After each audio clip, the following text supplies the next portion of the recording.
Sergeant at Arms. Mr. President, the Chairman and Commissioner of the State Corporation Commission. The Joint Assembly will receive the Chairman and Commissioners of the State Corporation Commission.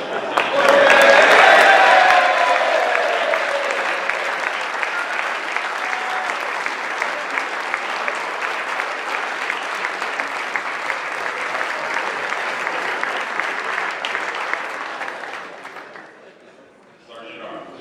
Mr. President, the Chief Justice and Justice of the Supreme Court. The Joint Assembly will receive the Chief Justice and Justices of the Supreme Court.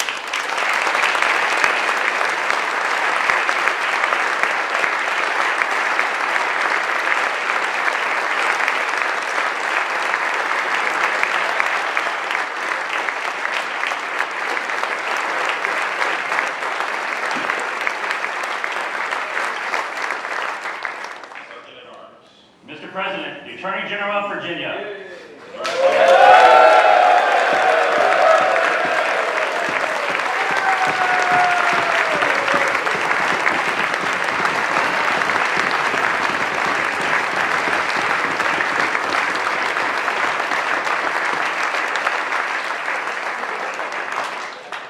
The Joint Assembly and guests will please be seated.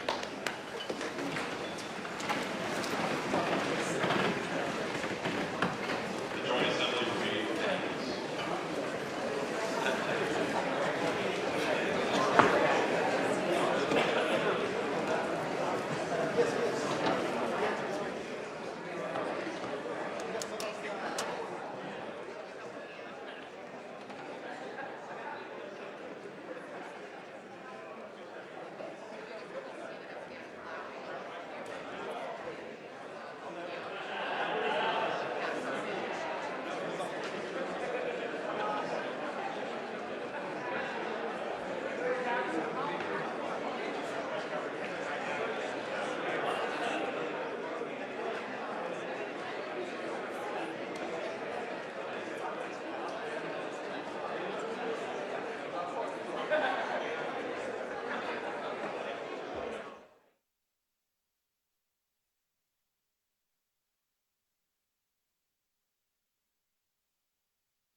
Good afternoon. I'm Angie Miles with VPM News at the State Capitol, where we're preparing to watch the 2023 State of the Commonwealth Address. It's been almost one full year since Virginia Governor Glenn Youngkin's inauguration, when he touted a theme of strengthening the spirit of Virginia together. In the past year, he has been at the leadership helm of a state that has been as politically divided as most places in America. As the 2023 General Assembly session gets underway today, Governor Youngkin will outline his priorities, which are expected to include education reforms meant to give parents more choice, and continuing to build Virginia's economy, raising our profile as a place to do business. In a recent interview with the National Review, the governor shared that he wants to see tax cuts for Virginians and is excited to roll out a new law enforcement program, Operation Bold Blue Line. Last week, the Wilder School of Government and Public Affairs at Virginia Commonwealth University found Governor Youngkin's approval rating is at 52% in the state, with notable differences by party affiliation and by locality.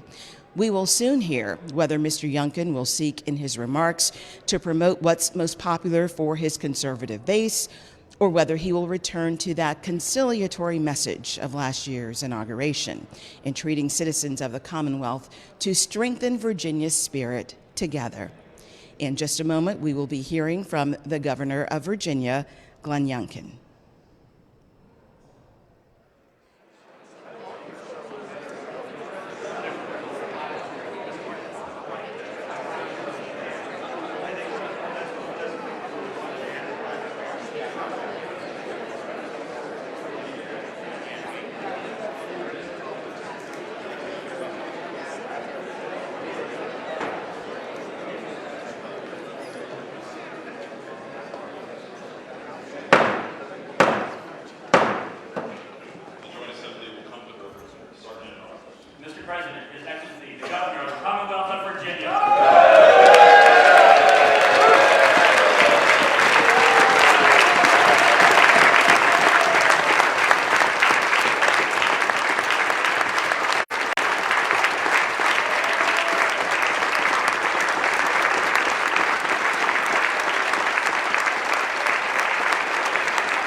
as well. Madam President.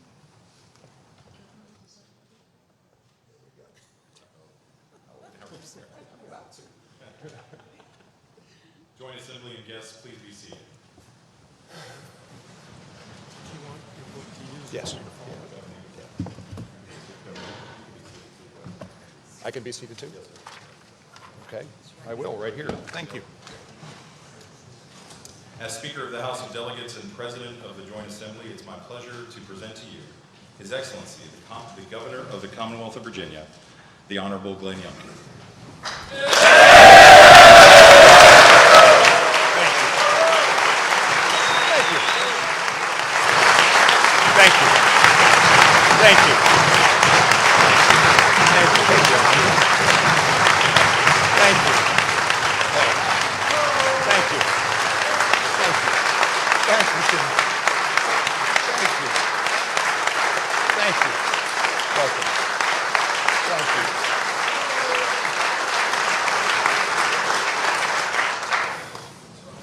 Well, good afternoon. Thank you. We'll try that again. Good afternoon. And thank you so much for the warm welcome.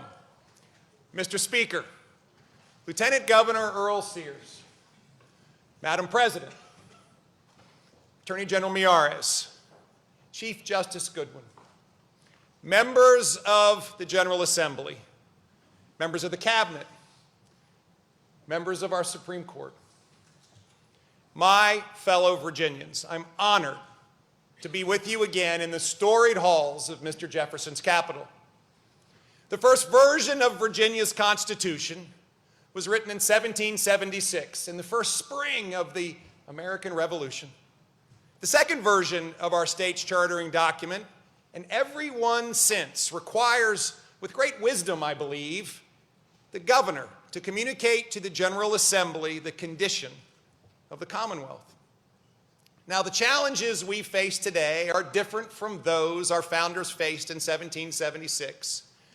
But Virginia's spirit of grit, determination, innovation, faith, and hope remains the same.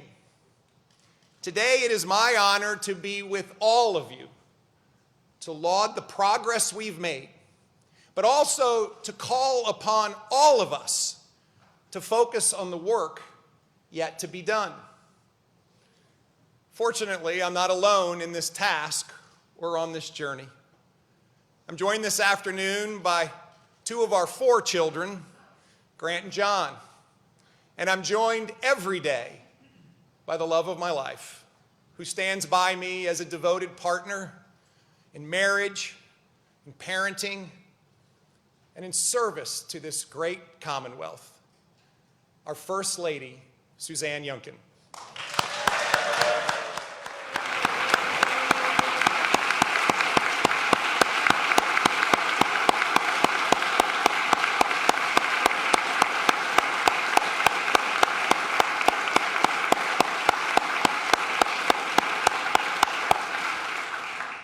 Suzanne, I love you, and thank you. I know that many in this room understand what the love and devotion of a spouse means during a season of service. That is especially true for one of our body's newest members, Delegate Ellen Campbell. Ellen carries the torch of service for her late husband and our friend, Ronnie Campbell. Ellen, please know that we are praying for you, and we welcome you in your service to the Commonwealth.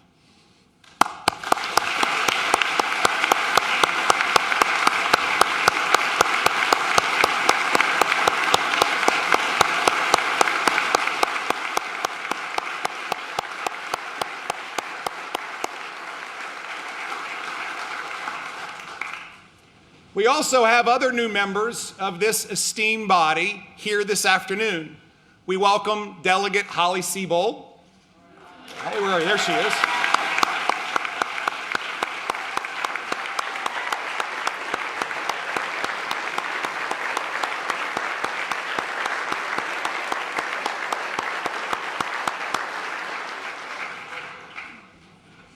And Senator Aaron Rouse.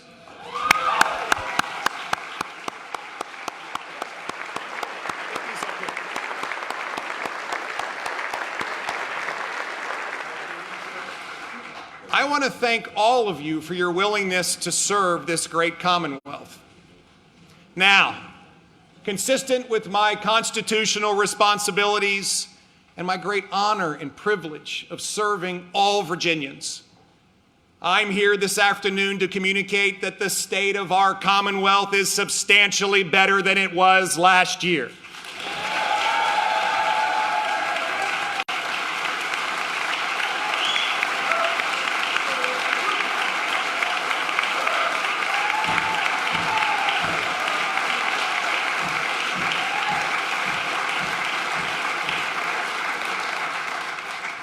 And yet, we are still a great distance from our destination, a destination where Virginia truly is the best place to live and work and raise a family.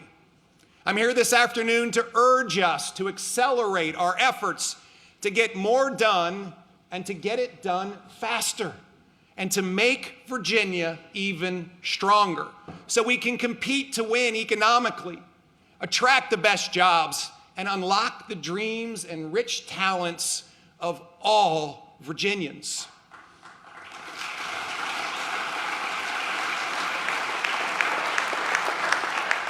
I'm here today to remind us that the people sent me here and all of you to deliver on a vision to lower cost, empower parents, and restore excellence in schools, to jumpstart the economy, to make our communities safe again, to make government work for the people, and to clear a path to opportunity and prosperity. I'm here this afternoon to celebrate the unbreakable foundation of the spirit of Virginia, a spirit that is alive and well, a fire burning deep inside the resourceful and kind-hearted Virginians who make our Commonwealth a better place every day. And I'm here this afternoon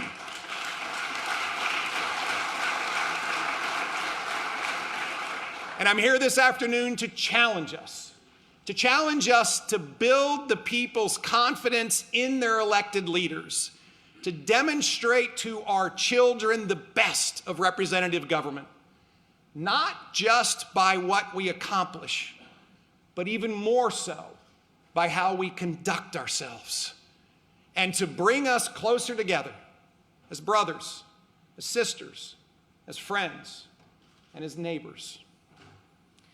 A year ago, I stood here as a newcomer, energized by the perspective of having spent a year listening every day to Virginians, and then able to echo their clarion call for change. Virginians spoke loudly that they were ready for a new day, a new path forward. Virginians were tired of the cold halls of government, being disconnected from the cold realities that they were facing every day. They were tired of rising prices at the grocery store and the gas pump. They were tired of politics as usual. They wanted their elected leaders to deliver results, not a divided impasse. They wanted Virginia to soar, not stall. Today, I still carry with me the stories, concerns, and ideas from the millions of Virginians that we all serve. And once again, I'm here to carry not my message, but theirs. In the year we've worked together, we have made substantial progress. We're on the right path.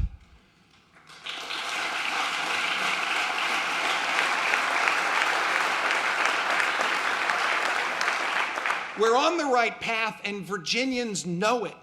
They see the transformation underway, and they want more progress, and they want it faster. We provided historic tax relief on a bipartisan basis, including eliminating the state's grocery tax.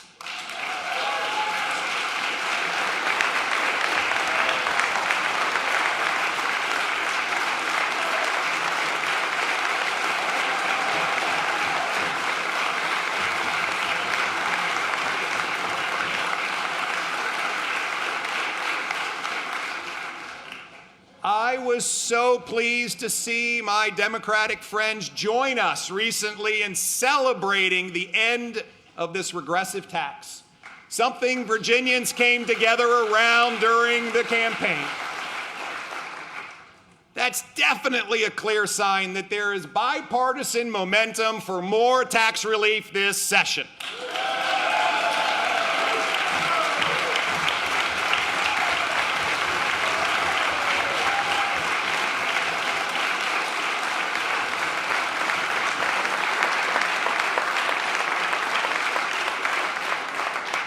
I look forward to giving those on both sides of the aisle more opportunities to celebrate tax breaks in the coming weeks. We raised teacher pay and made record investments in K-12 education. We empowered parents because they matter, giving them the choice on whether their child wears a mask in school.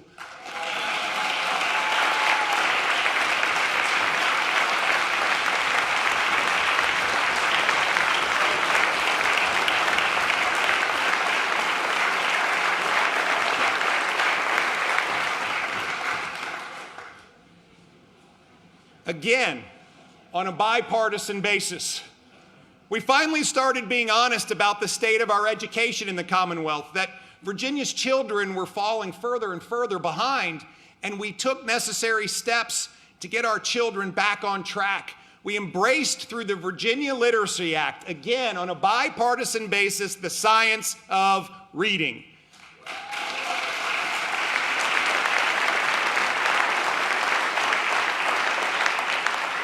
We are launching lab schools and reestablishing Virginia's standards from last to first. We froze tuition at every public college and university.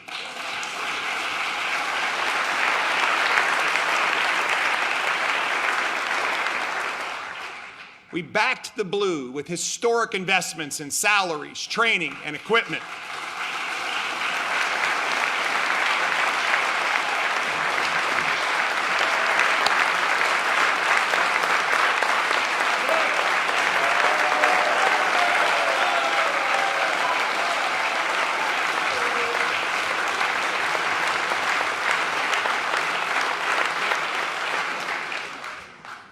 We reopened the Commonwealth for business, recruiting iconic companies like Boeing, Raytheon Technologies, welcoming Lego's first ever American manufacturing facility.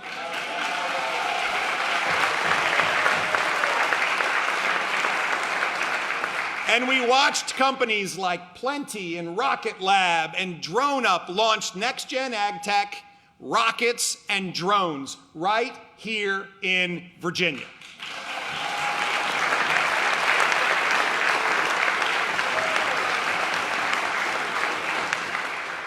We changed the way government works.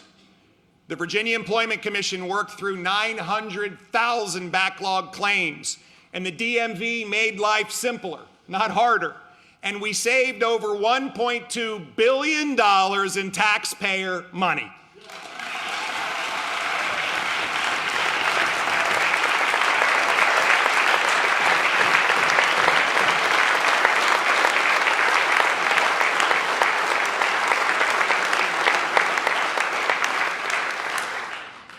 Through sheer force of will, we gave the children of our foster care system warm beds to sleep in instead of cold office floors. We started the work of modernizing our outdated regulatory process. And most importantly, we stood together. We stood together in times of trial and tribulation, devastating floods in Southwest Virginia, and terrible acts of violence in Bridgewater, in Charlottesville, in Chesapeake, and most recently in Newport News. In each case, we've seen the love, the compassion, the fortitude, and the courage of our fellow Virginians on display. And we began working with cities that were falling further and further behind. We launched a comprehensive partnership for Petersburg with state and local government, businesses, nonprofit organizations, and faith leaders, bringing together more than 75 stakeholders. And we are implementing over 40 initiatives to address head-on the challenges in the Petersburg community by keeping their neighborhoods safe, fostering business and economic growth, improving access to health care, preparing Petersburg students for life, keeping people moving with enhanced transportation, and bringing together community and faith leaders. Our partnership for Petersburg is demonstrating what we can accomplish with comprehensive commitment and cooperation. You see, the goal is to transform Petersburg's future because Petersburg matters.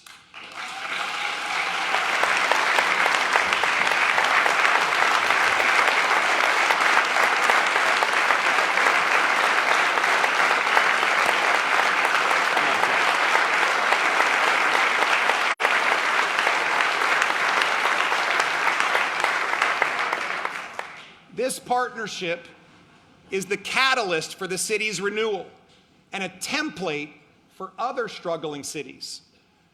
Two of the central partners in that effort have been Mayor Sam Parham and Police Chief Travis Christian, who are here today as not only my guests, but also as the guests of Delegate Kim Taylor and Senator Joe Morrissey. The mayor and the chief embody the spirit of Virginia.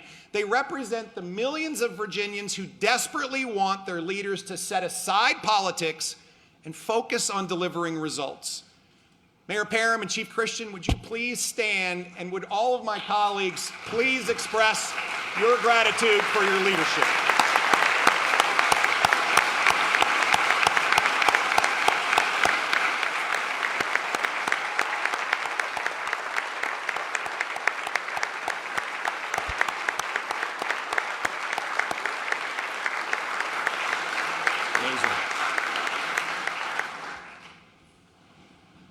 Yes, Virginia, we are on the right path. But this is no time to set the cruise control because we have a long way to go and a short time to get there. It's time to press the accelerator. For the Commonwealth, accelerating means getting more done and doing it faster. And Virginians don't have time for political posturing or for foot dragging. They want results now, not next year, but now.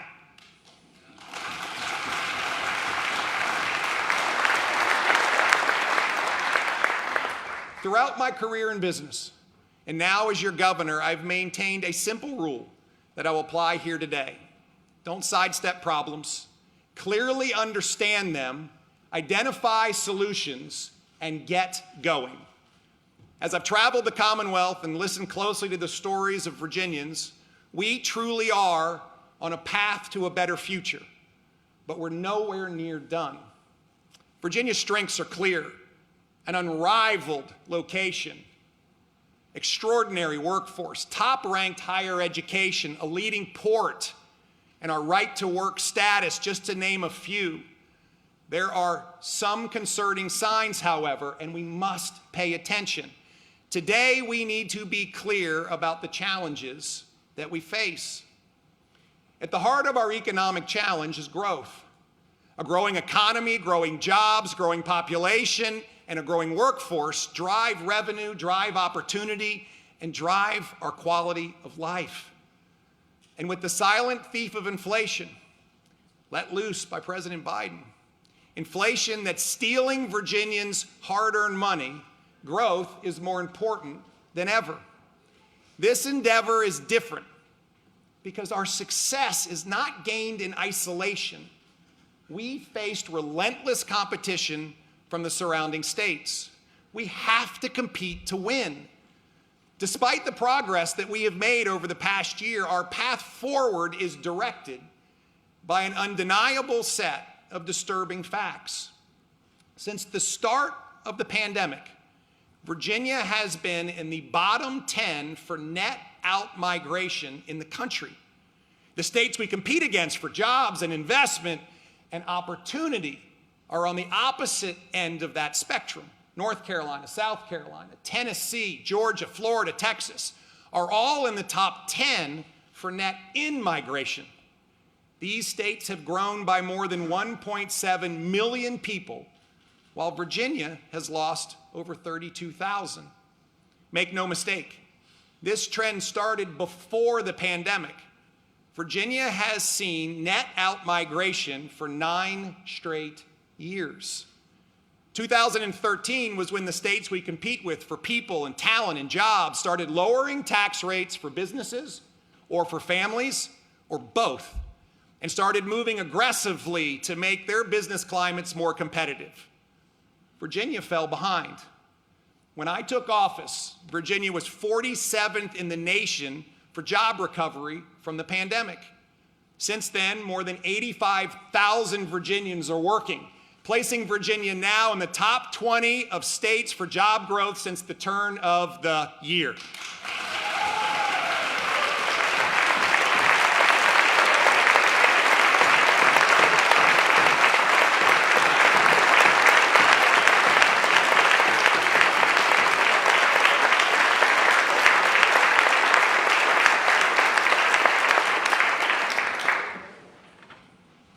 But we still have 125,000 fewer Virginians working today than before the pandemic. In those states that we compete most directly with, North Carolina, South Carolina, Tennessee, Georgia, Florida, and Texas, have not only recovered all of their jobs lost during the pandemic, but they've actually added a collective 1.3 million new jobs. That data tells an undeniable story.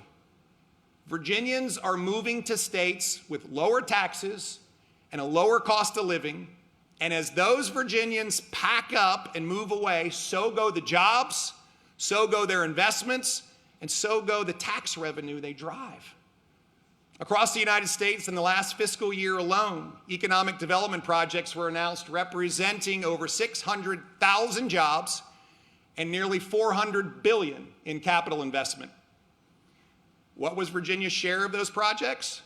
Just 3.4%. And all of our competitor states did better than Virginia, some more than double. As I said in December, our competitor states won these projects because we weren't cultivating our talent fast enough, because we weren't building the business-ready sites, and because our tax burden was increasingly uncompetitive. We were not competing to win. And if we're honest, we weren't not even in the ball game. But that can change, it must change, and it must change now.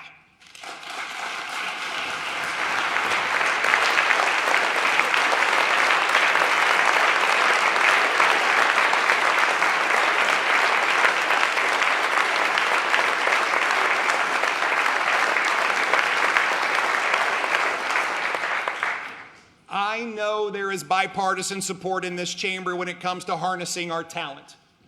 I know there is bipartisan support in this chamber when it comes to building shovel-ready sites. But for the Commonwealth to become truly competitive with our neighboring states, we are going to have to systematically move to lower taxes.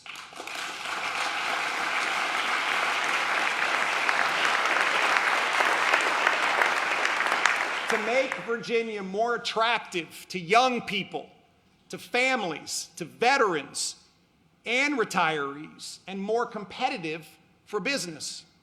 The budget amendments I have put forward call for immediate tax cuts for businesses and individuals, key visible commitments, and a modern-day shot heard round the world that says Virginia is here to compete and Virginia is here to win.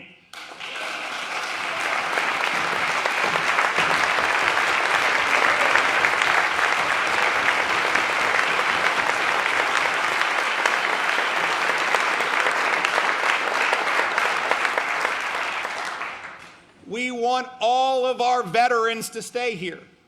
They make our communities better. So I'm asking you to eliminate the tax on military retirement income for veterans regardless of their age.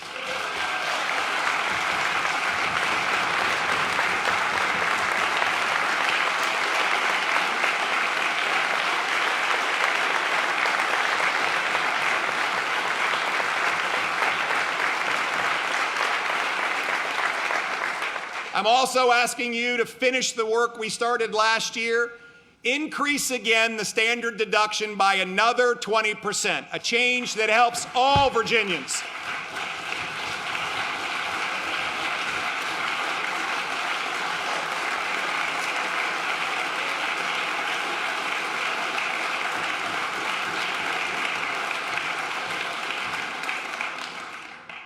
This is a change that helps all Virginians, but especially the lower and middle income taxpayers. The plan I have laid out utilizes $1 billion of the $3.6 billion projected surplus for tax relief, and it's structurally sound. It is consistent with the Commonwealth's long-standing commitment to conservative budgeting. Government's tax receipts have grown astronomically in recent years, 50% in the last 4 years alone. Even with the impending recession, we will continue to grow. The writing on the wall couldn't be more simple. The people of Virginia are overtaxed, not government's money, but their money, and they are voting with their feet and their wallets.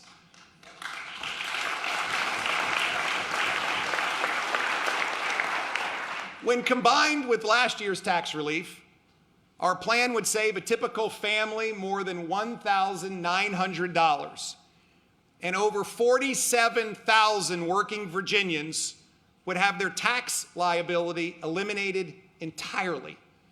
And before we go too much further, let me say again, cutting taxes doesn't need to be a choice between Republicans and Democrats. Democrat-led North Carolina recently planned to lower its individual tax rate to 4% by 2027 and its business tax to 0 by the end of the decade. No action cannot be an option, or else we will be moving from the high-speed lane to the breakdown lane, willfully watching our Commonwealth fall behind. The revenues are there to lower tax rates. We can keep Virginians here, we can attract people and businesses from other states, and we can fuel the economic engine that will drive further growth, further taxes, further tax reduction, and keep Virginia in the high-speed lane. One of the most encouraging moments that I've had as governor was judging Kempsville High School's Shark Tank contest in Virginia Beach. Watching those seeds of entrepreneurialism and innovation just beginning to grow. One of the student entrepreneurs I met that night is Jada Watts. Jada and her team, Beauty Perfection, are developing a line of specialty hair tools and beauty products. Jada and her team won my confidence that night, and they won the confidence of all the other judges. And she joins us here this afternoon. Jada, would you please stand?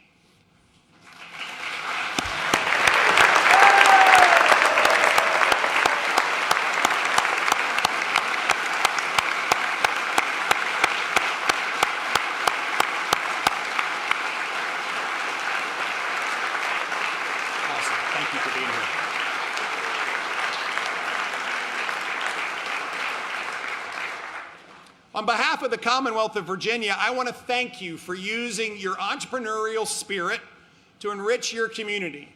And we can't wait to see how your small business grows into a great big business. Congratulations.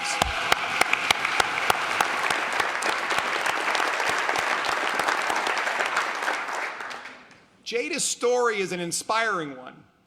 Our collective goal must be for our schools to equip all of Virginia's students, every Jada in the Commonwealth, with the skills and knowledge to thrive, so they can dream big and then confidently pursue those dreams.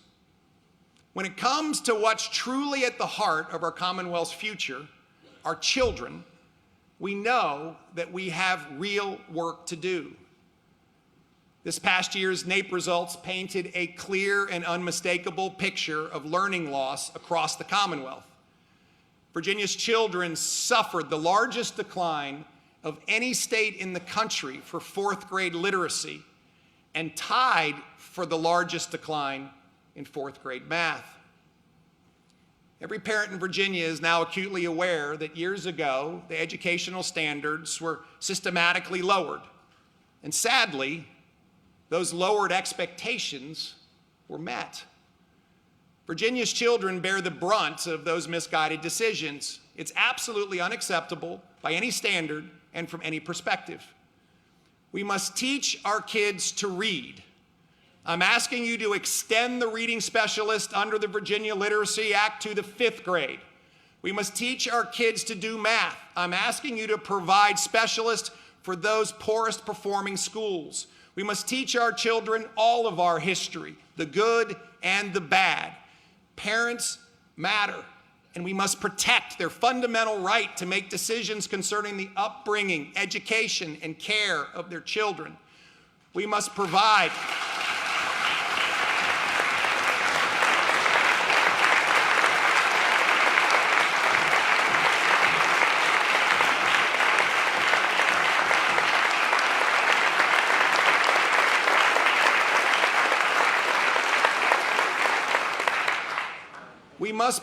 choice within the public school system by accelerating our bipartisan efforts to build lab schools.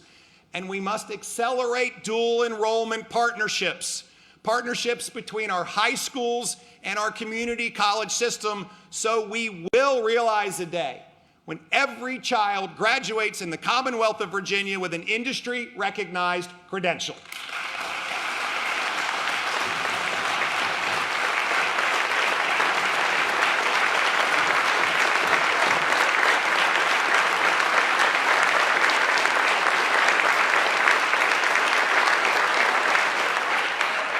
These are critical steps that we must take because, in the words of a famous Virginian, George Washington, the best means of forming a virtuous and happy people will be found in the right education of our youth. And I would add, in the right support of their parents and in the right support of their teachers. The right education of our youth is impossible without great teachers. I'm constantly reminded of Miss Betty Weaver, my 4th grade teacher at Watkins Elementary School in Midlothian. She challenged me, she pushed me, she encouraged me.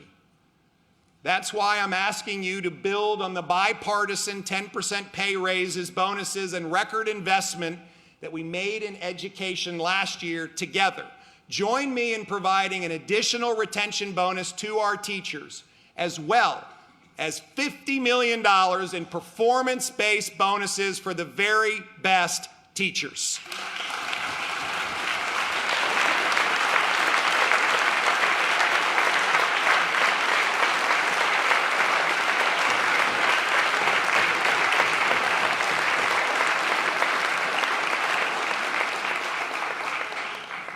Our teachers are so important, and the best teachers should be rewarded for their performance. Along with our teachers, there are other quiet heroes in our communities, our brave men and women in law enforcement who see the effects of our policy decisions on the front lines each day. Because of soft on crime policies from previous administrations, the record murder rate of 2020 persists across the Commonwealth. Virtually every law enforcement agency has 20% or greater staffing vacancies, and the heartbreaking news flow continues every day. The extensive work of our Violent Crime Task Force, working with city leaders in some of our toughest cities, heard clearly. We need more police on the street, more prosecutors to put criminals behind bars, tougher penalties for those who commit crimes with guns, and more support for witnesses and community prevention.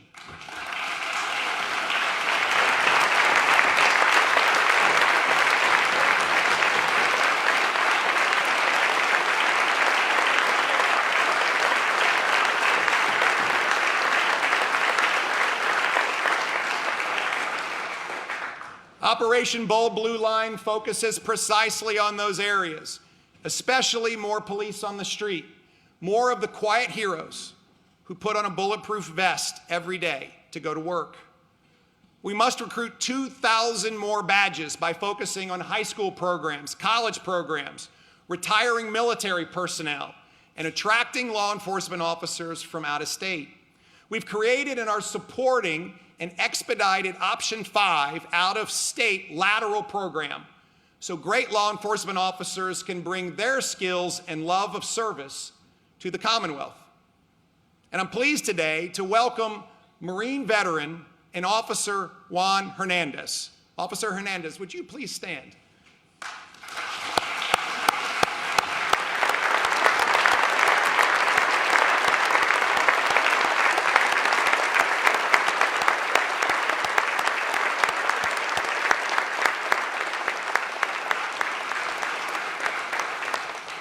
Officer Hernandez recently joined the Winchester Police Department from California.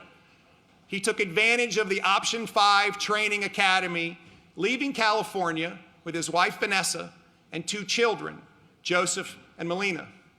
Thank you for choosing to make the Commonwealth your home, and thank you for bringing your service heart to all Virginians.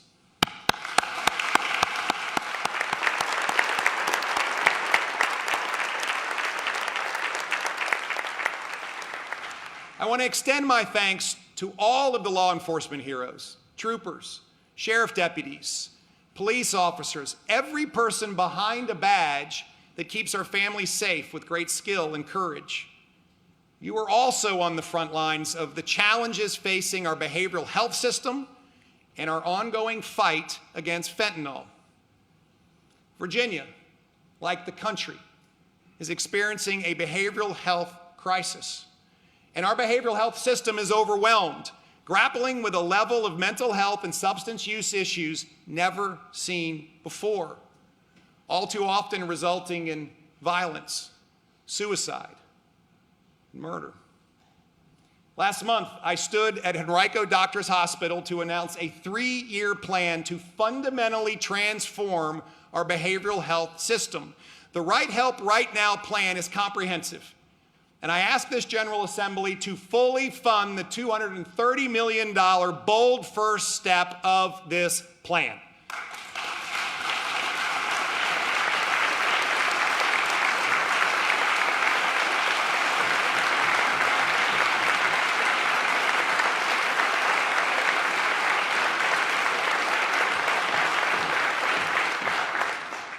This funding rapidly accelerates the transformation towards a strong and stable behavioral health safety net. It's part of a bold approach that will substantially expand system capacity, same-day care, relieving the burden on law enforcement, greater pre-crisis service capacity in schools, a focus on substance use disorder, a stronger behavioral health workforce, and service innovations. The plan includes $20 million to fully fund the necessary number of mobile crisis units across the Commonwealth so we can ensure that every Virginian gets the right help when they need it. We're also asking for $58 million to increase the number of crisis receiving centers.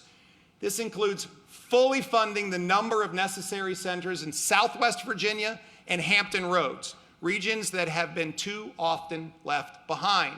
And $20 million to contract with hospitals to increase psychiatric emergency services. And of course, to support this expanded capacity, we need to make our behavioral health workforce a priority. We are investing in ways that we can recruit, train, license, and retain behavioral health professionals like psychiatrists, psychiatric nurse practitioners, and the valued care and support professionals who work alongside them every day. On top of this, a key part of the Right Help Right Now plan is ensuring targeted support for Virginia's suffering with a substance use disorder. The painful truth is each of us in this room has a personal story or a moment in our lives where we are faced with a behavioral health challenge or crisis with a family member, a loved one, friend, a neighbor. And that's certainly true for Suzanne and me. Suzanne and I have been blessed in many ways and blessed with many friends. 2 of them are with us today, Tom and Delane Mazik. The Mazicks are a beautiful family. 3 strong boys, Three strong, capable boys raised by loving parents. In September 2020, Tom and Delaine's doorbell rang. 3 Fairfax County police officers were there to share unthinkable news. Their son, Grayson, was dead. Grayson was in his senior year of college, battling pneumonia from his dorm room. He took a pill to help him go to sleep. Grayson never woke up. The toxicology report was tragic: fentanyl poisoning. Since Grayson's death, his parents have dedicated their life to spreading hope. HOPE, an acronym of action to encourage families and communities to have conversations, observe their children, prosecute dealers, and end the stigma around opioid abuse. I pray no one in this room ever feels the pain and grief that I've seen the Mazik family endure. But too many experience the same pain every day. Tom and Delaine represent so many parents who have suffered powerful grief of losing a child. To all of my colleagues here, I'd ask you to please stand and show your support for the Mazik's incredible commitment to hope.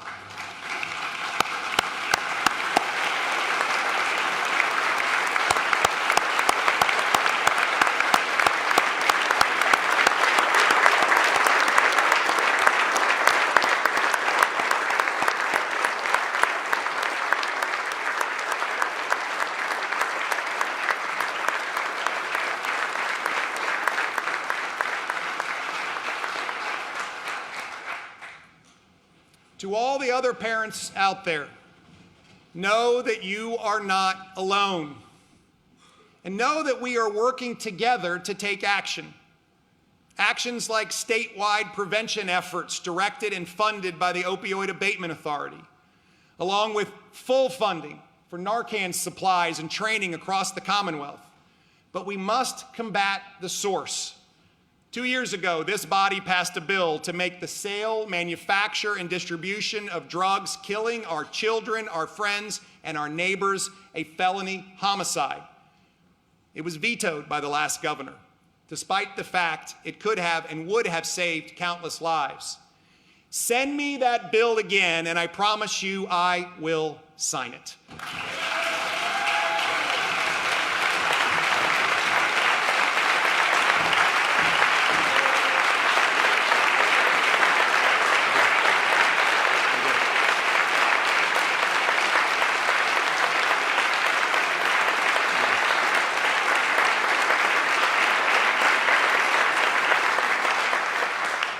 Another group of Virginia's quiet heroes, our nurses, are well aware of the substance abuse crisis. And everyone should be well aware of the fact that we have a serious shortage of nurses. Virginia hospitals have identified a shortage of more than 4,000 nurses at their facilities, and vacancy rates are estimated as high as 40% across healthcare. We must accelerate the education and licensing of thousands of nurses. The budget I introduced in December includes $35 million for the Earn to Learn Accelerator, a program designed to get more nurses from the classroom to the front line faster.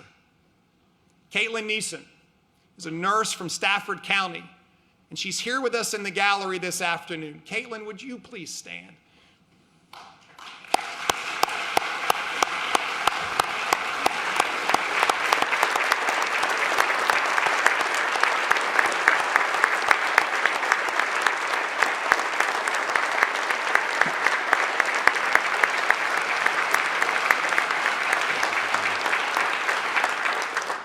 Caitlin was one of the earliest enrollees in Germanna Community College's Earn to Learn program. Today, she's a registered nurse at Mary Washington Hospital's intensive care unit. Caitlin, thank you for being one of Virginia's quiet heroes. And now, friends, let's get Caitlin some reinforcements.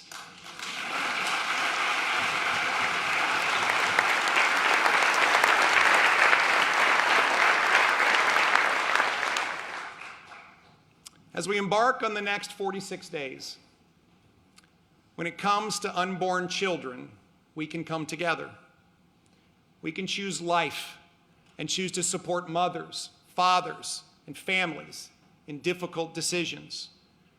This session, I have asked the General Assembly to come together to protect life at 15 weeks, the point when a baby can feel pain. It is clear, Virginians want fewer abortions, not more.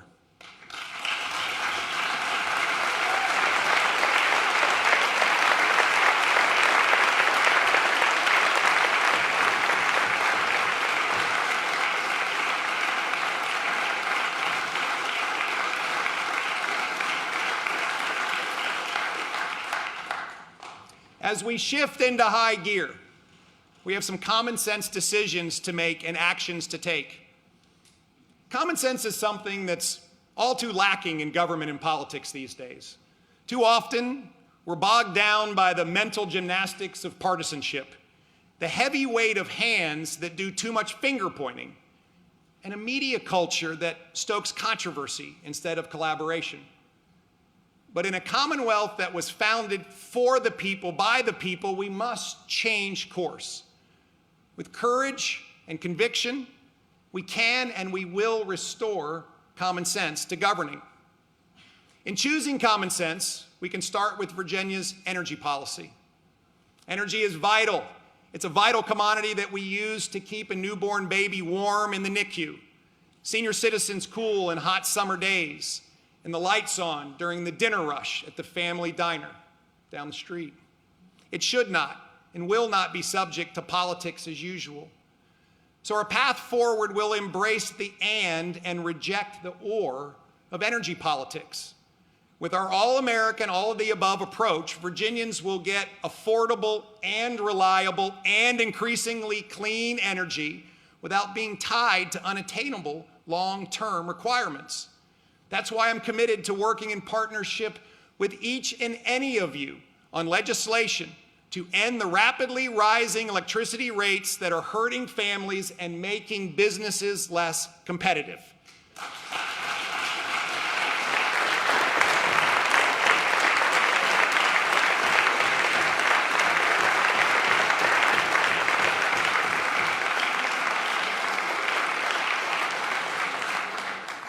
Let's fund research to drive innovation in small modular reactors, hydrogen, carbon capture, and more effective battery storage.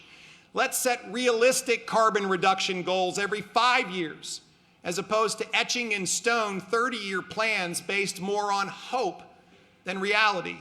Friends, that's common sense.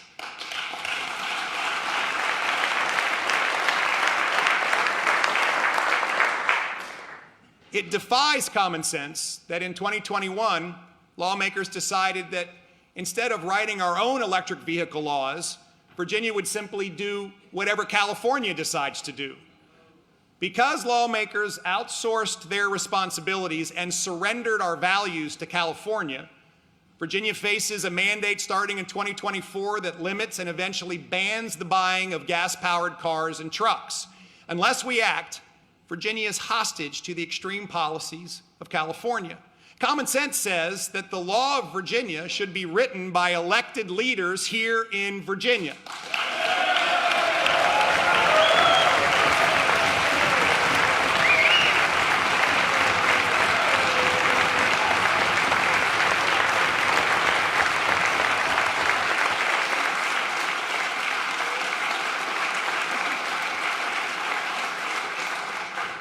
Friends, let's not outsource Virginia to California.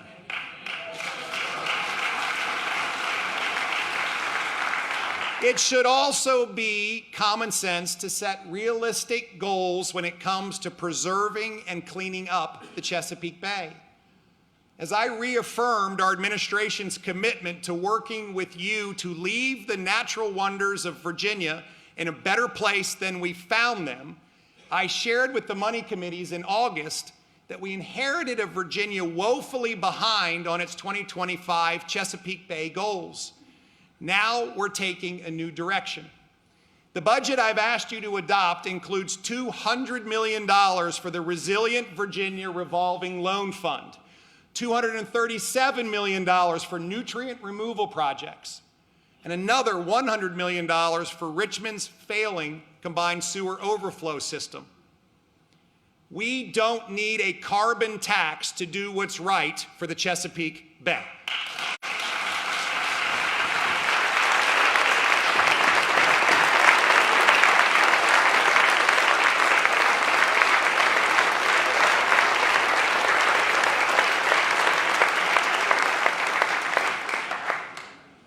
It's common sense that when the Commonwealth sets goals, we actually take the steps necessary to achieve them. We've proven this by making investments in roads, rail, and broadband to help Virginians stay connected. We can also choose common sense when it comes to social media and the ever growing threat from the Chinese Communist Party and the threat that it poses to our national security, our privacy, and our way of life in Virginia.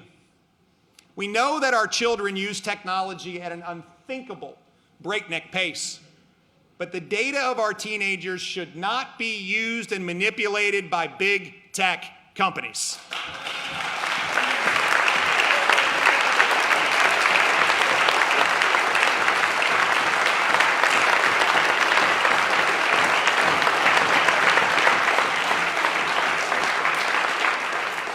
I'm asking you to pass a bill that prohibits tech companies from selling the data of children under the age of 18.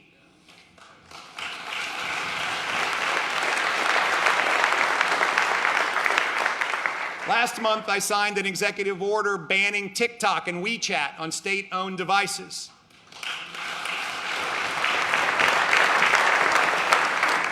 Everyone knows that TikTok is a tool of the Chinese Communist Party, a dictatorial political party that only has one goal: global dominance at the expense of the United States. While the national security concerns and personal privacy implications of CCP technology are well known, I believe Virginians also should be wary of Chinese communist intrusion into Virginia's economy. We welcome and encourage economic cooperation with international companies. I've said before that I want made in America to mean made in Virginia.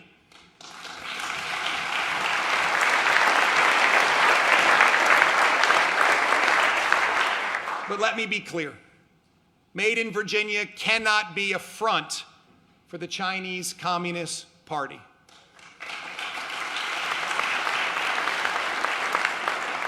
In addition, Virginians, not the CCP, should own the rich and vibrant agricultural lands God has blessed us with.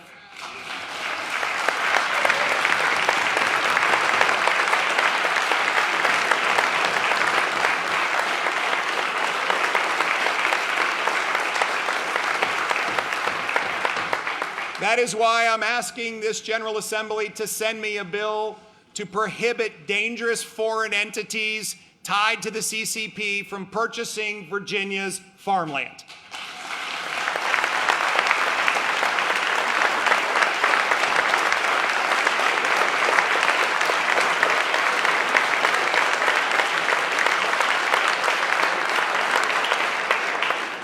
The stakes are too high and the consequences are too great.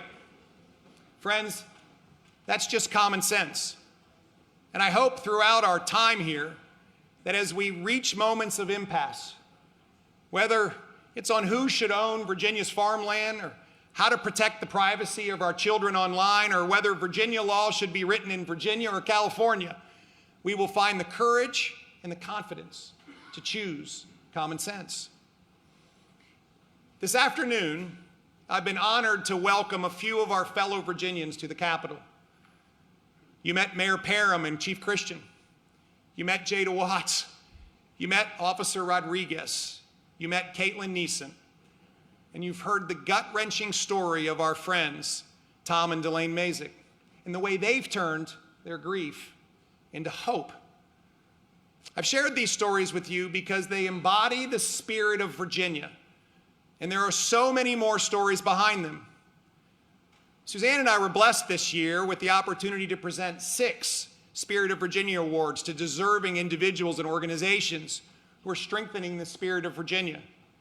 These awards recognize the unique qualities and standout achievements of incredible men and women, organizations doing great things across the Commonwealth, like our friends, Major General Bob Dees and Brigadier General Jeff Horn at the National Center for Healthy Veterans in Alta Vista at Valor Farm.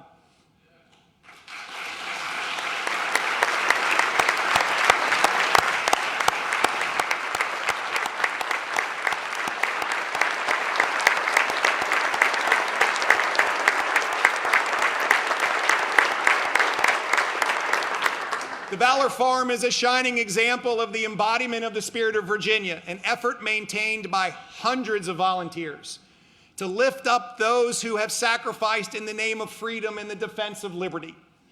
Thank you. And to all of Virginia's veterans and to those currently serving at home and abroad, I want to say thank you. Thank you for answering the call to service, sacrifice, and to protect. Few embody the spirit of Virginia more than our servicemen and women. This past year, the Virginia National Guard, led by Major General Timothy Williams, and under the direction of our Secretary of Defense and Veteran Affairs, completed a historic mobilization period, surpassed only twice in the last century. We are thrilled to have welcomed back to Virginia more than 2,000 troops from overseas.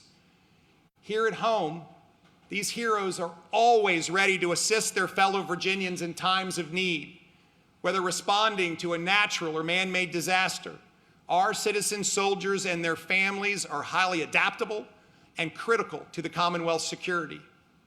We also owe a special debt of gratitude to those families and employers whose support is so critical to the success of the Guard's mission and Virginia and across the globe. Thank you.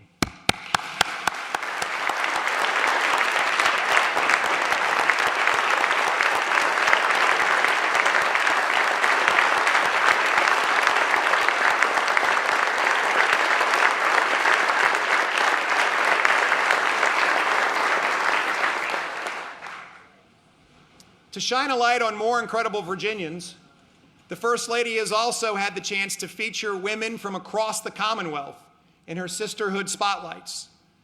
Whether it's the amazing women in Virginia's cabinet, Lieutenant Governor Earl Sears, Carmen Williams and her aspiring work as a domestic violence advocate, or Miriam Miyares and her heroic efforts to flee communist China.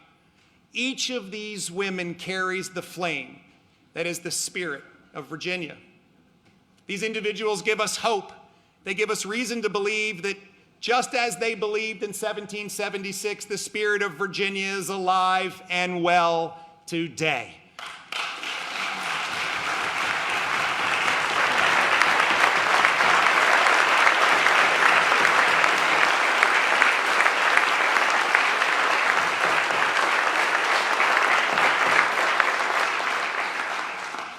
And I hope that spirit is what motivates us to take on the challenges ahead of us. It's what Virginians deserve. There are a few who simply and inexplicably will put more value on political stalemate than unified achievement. Well, today I stand before you to say that Virginians expect more from us.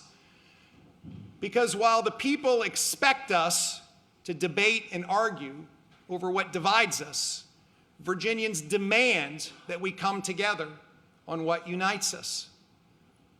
In his letter to the Thessalonians, the Apostle Paul guides us in what exactly this can look like. Paul says we should admonish the idle, encourage the faint-hearted, help the weak, be patient with them all. See that no one repays anyone evil for evil, but always seek to do good to one another and to everyone. Now is no time for idleness, no time for faint-heartedness. It's time to seek to do good.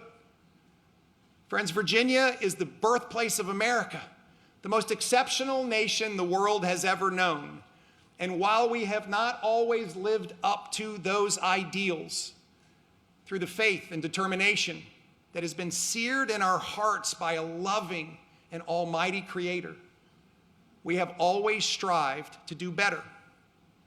So I'm here to ask each of you, as partners with me, to summon the courage and the confidence to set aside acrimony and partisanship and to do better, to press forward, always seeking to do good to one another and everyone, to collaborate for a stronger, better Virginia, a Virginia where children get the world-class education they deserve, a Virginia where the next generation can live out their dreams, building ships and submarines in Newport News, becoming an engineer at Lego, launching rockets into space at Wallops Island, a Virginia where citizens in crisis can get the right help right now, a Virginia with safe streets and neighborhoods where our law enforcement heroes are lifted up, celebrated, and thanked, a Virginia where energy is reliable, affordable, and increasingly clean, where citizens of the Commonwealth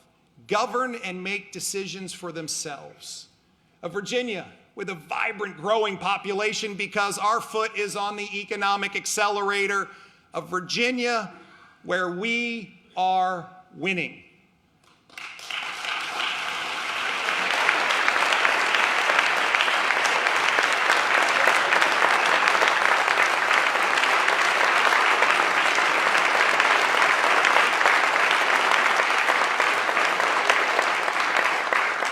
This is our own moment to eternalize in the books of history how we live up to the spirit of Virginia, how we didn't shy away from challenges, but we rose to meet them. So let's find the courage and the conviction to lock arms. Let's find the courage and the conviction to do the work. And let's find the courage and the conviction to do it together. Thank you. God bless you. And God bless the great Commonwealth of Virginia.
You are watching the conclusion of the 2023 State of the Commonwealth Address. Governor Glenn Youngkin of Virginia wrapping up his remarks and leaving the chamber.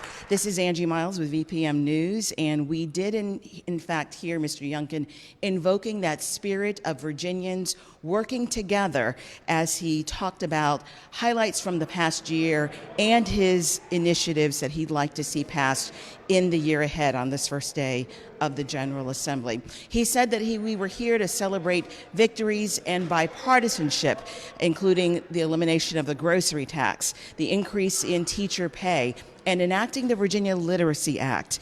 Mr. Youngkin talked about bipartisan efforts that have led to an initiative in Petersburg that he calls a catalyst for renewal and a template for others to follow. Significantly, he also talked about wanting a ban on abortion in Virginia after 15 weeks of pregnancy. He talked about limits on data usage and selling by big companies who have access to the information that our teens provide through their use of social media. Mr. Youngkin is also on his wish list for 2023 additional tax breaks, including for veterans, and he wants to extend reading and math specialist support through grade 5 in Virginia schools. There's much, much more that he asked for. A lot of it is bipartisan in nature, although when you get down to the details of how to accomplish some of these things, that's where you begin to see a great amount of splintering. We, in fact, are going to listen now to the Democratic response to the governor's remarks, and we will be hearing from Delegate Don Scott and from Senator Mamie Locke.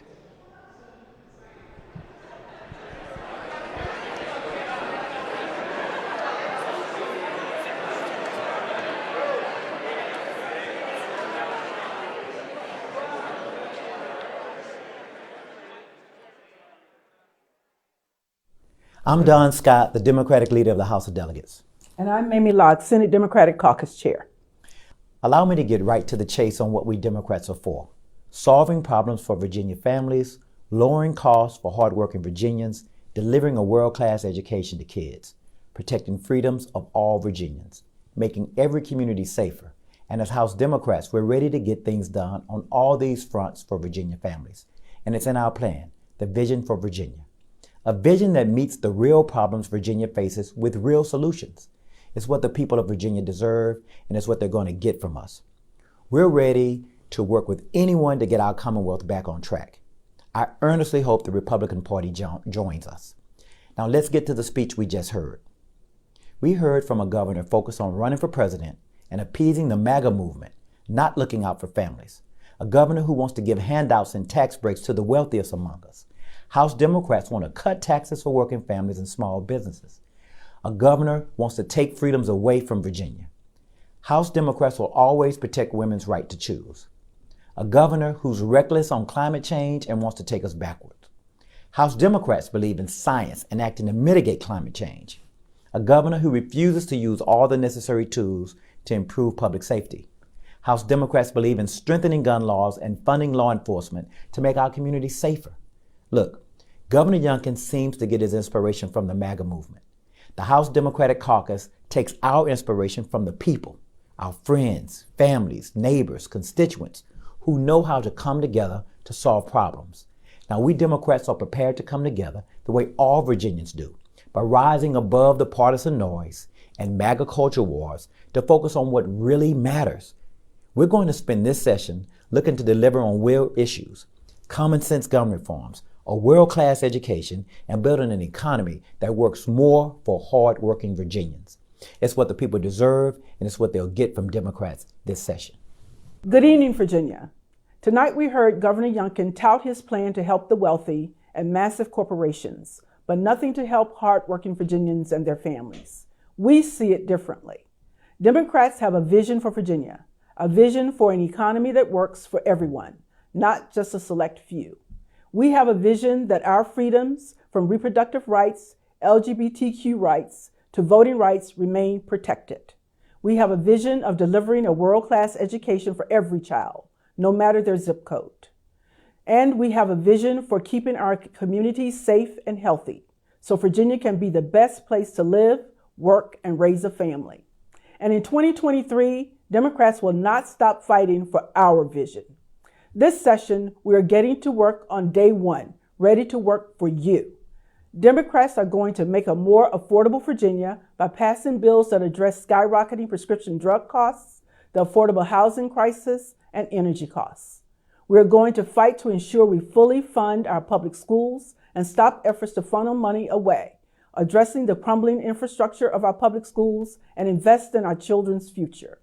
We will stop efforts to politicize our schools, attack our students, teachers, even our own history, and get back to our schools being schools.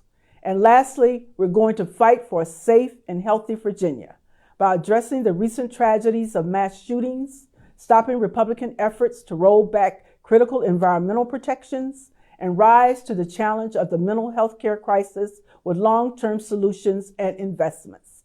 Our vision is inclusive to all, not just a select few. Democrats will not stop fighting for you, your families, and Virginia. Thank you.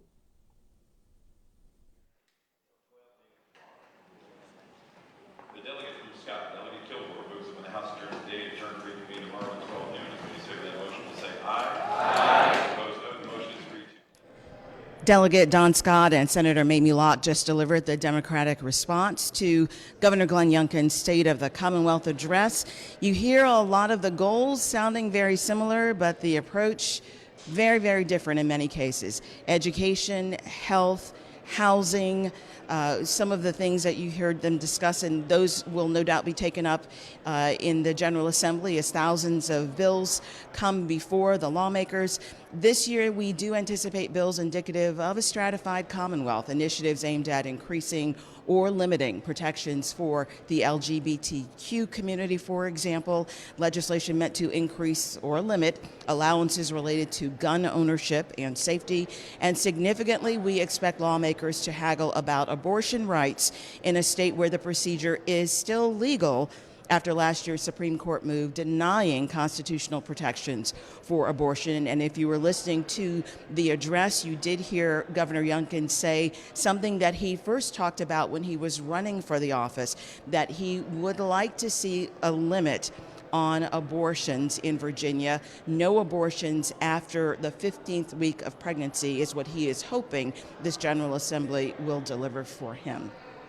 There are Republican lawmakers who would like to see the procedure outlawed altogether, and there are Democrats this year who will be vying to keep abortion legal, and Virginia a sanctuary state for those in surrounding states in the region who have encountered difficulty with accessing abortion. Laws regarding the sale and use of marijuana also focal points for this year's General Assembly, and you will be hearing more about that in the days ahead, I'm sure. It's getting crowded in this hall as people are exiting after hearing Governor Youngkin's address. He did reinforce his message that he first brought to us during the inauguration of Virginians working together, really emphasizing bipartisanship, emphasizing those things that have been accomplished in the past year, seemingly with support from both sides of the aisle. And as you heard Don Scott mention also in the response, we are watching Glenn Youngkin closely, not only for what he's doing in Virginia, but also because nationally he seems to be positioning himself for a possible run for national office, perhaps the presidency eventually. So we'll have the eyes of the nation and not just of the state on Virginia in the coming weeks as the General Assembly gets underway. Again, I'm Angie Miles. I'm here with VPM, and we are wrapping up our coverage of Virginia Governor Glenn Youngkin's State of the Commonwealth address, and we thank you for joining us.